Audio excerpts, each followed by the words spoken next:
Long time ago, apart from the animal wey bin dey live for earth and the birds wey bin dey live for air, e get some other strange creatures wey bin dey live for up for cloud.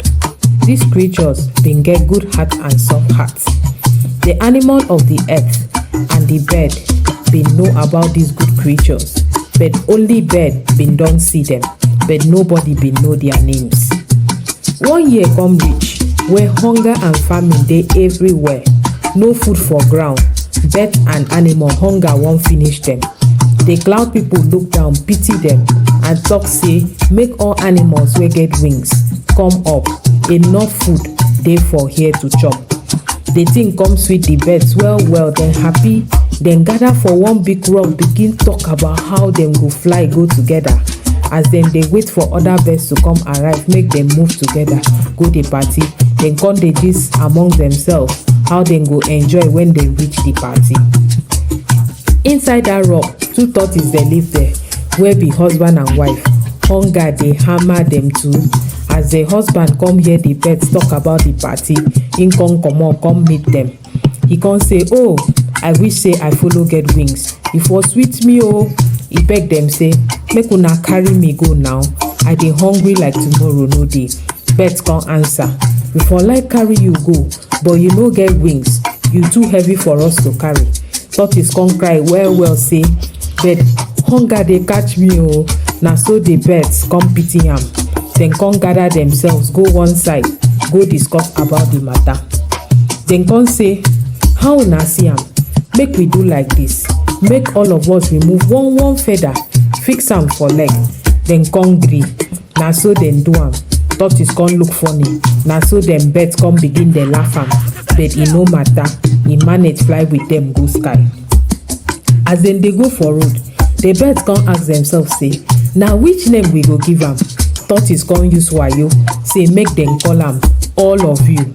Make dem introduce am asking all of you. When dem reach sky, dem introduce tortoise asking all of you. Cloud people respect am, come happy say dem come with their king.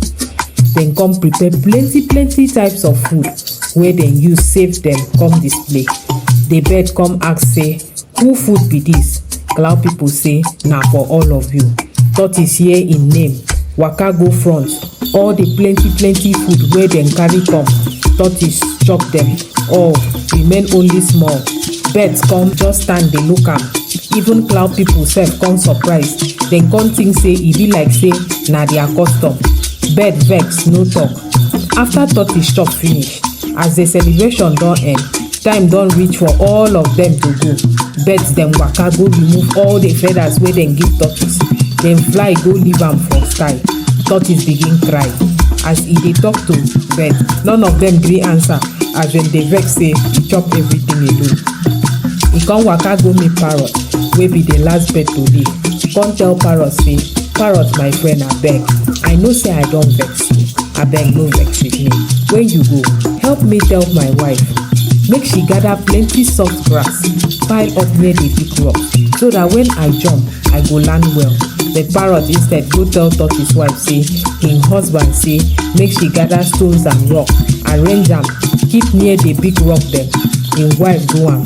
When tortoise jump down from sky, bam! Him shell break scatter.